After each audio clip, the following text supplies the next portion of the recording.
Back in Legends, the Fetts, primarily Jango's backstory, had plenty to do with being a Mandalorian. And that's something many people, including myself, grew up with that idea. That, yeah, Boba and Jango are Mandalorians because we assumed for that to be the case. They wore Mandalorian armor, so they look to be Mandalorians, so why wouldn't they be Mandalorian, right? Plus, the Legends ancillary material at the time either implied or referred to it, whether it be the books or the comics.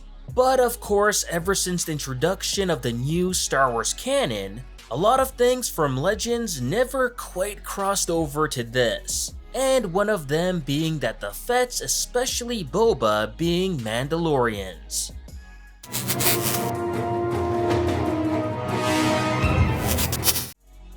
Now honestly, it kind of surprises me that in this day and age, there are so many people out there who still believe that the Fetts are Mandalorians. Which hey, it's fine to think that this is the case in Legends, but not so much in canon. That said, even when looking back at Legends, there was never one true canon. Rather different levels of canon, 6 in fact, in G-canon, T-canon, C-canon, S-canon, N-canon, and D-canon. G-canon was of course George Lucas canon, the highest level of original Star Wars canon, which featured his 6 episodes, along with any statements he made and his production notes.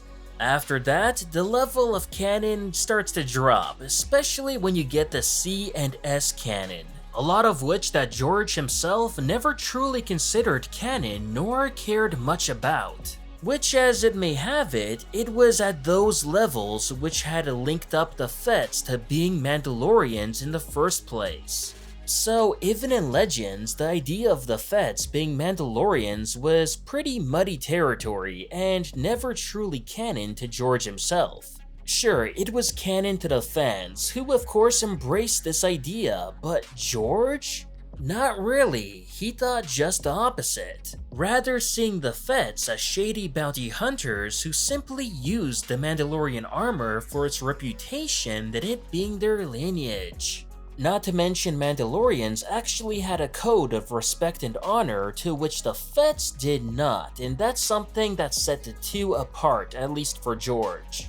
However, now that we have one true Star Wars canon after the Disney purchase, meaning one level of canon that connects every single piece of material in the same universe, unlike Legends, then it's important to reevaluate and consider what is and isn't canon now.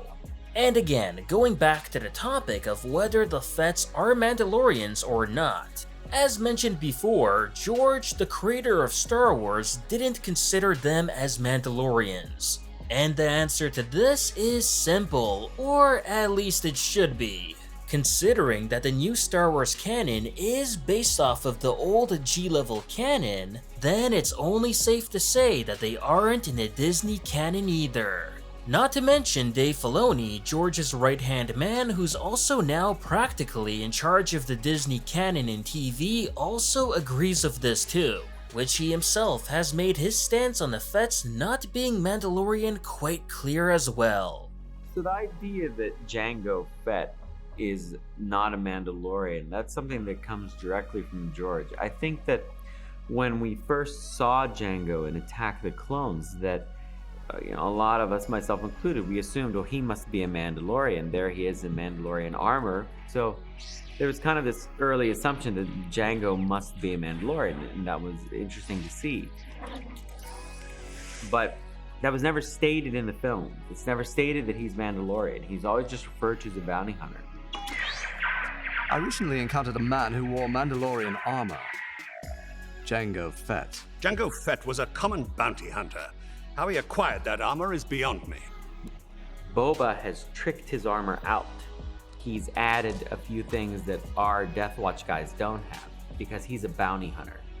And much like a gunslinger in the Old West would shoot someone and take their hat or take their guns, or you win a victory over another warrior and you take something of theirs, Boba Fett's armor probably is made up of different pieces of found Mandalorian gear. It's a little hodgepodge of mix and match, which I think kind of lends itself to the idea that he acquires different pieces of Mandalorian armor over time. Why does he do that? Because his dad wore it. That's the connection for him. So I imagine this Mandalorian armor really isn't being created again and again and again when you look at the time of the Empire. Boba just, whenever he finds some of it, he fixes it up, he uses it. He's probably got a bunch of it in Slave One. Now granted, I know this may not be an easy answer to swallow for some people who this entire time believed that the Fetts were indeed Mandalorians, and that's totally fair. But to keep pretending that they are, even though the creators of Disney canon are saying otherwise, isn't healthy. If anything, I'll say this: it is possible that maybe, just maybe, Jango at least was a Mandalorian at one time or another, even for a short time, and that's how he got his pristine looking Mandalorian armor. I mean, after all, Jango does claim to be from Concord Dawn. So if he's really from there like he claims to be, then he has to have some kind of connection with the Mandalorians. Or at the very least had to have interacted with them there, so he may have known or even heard about the Mandalorian creed. I mean, his canon backstory is still pretty mysterious and not fleshed out at all, so who knows. But Boba, on the other hand, highly doubtful. As Dave Filoni said, the only reason Boba even wears Mandalorian armor in the first place is because his dad wore it. And his armor is really bits and pieces of Mandalorian armor that he found during his search throughout the galaxy. Basically, it's scavenged armor that he modified to become a better bounty hunter, and not something that he earned or was passed down to him in the family like it's traditionally with Mandalorians. All he cares about is simply imitating his dad, surviving, and making money. Unlike Din Djarin, Boba wasn't raised by Mandalorians or in the way of Mandalore. Just the opposite, he was raised by bounty hunters to become a bounty hunter, who of course just so happens to wear Mandalorian armor in respect of his cloned father Jango. Now, to play devil's advocate here too, since it's only been ever stated that Boba and Jango aren't real Mandalorians off screen, then does that mean Filoni could technically retcon them to be Mandos in canon later on? Which my answer to that is yes and no. Anything is certainly possible, especially when transitioning some stuff from Legends to canon. But in this case specifically, I'd honestly be very surprised to see a retcon happen.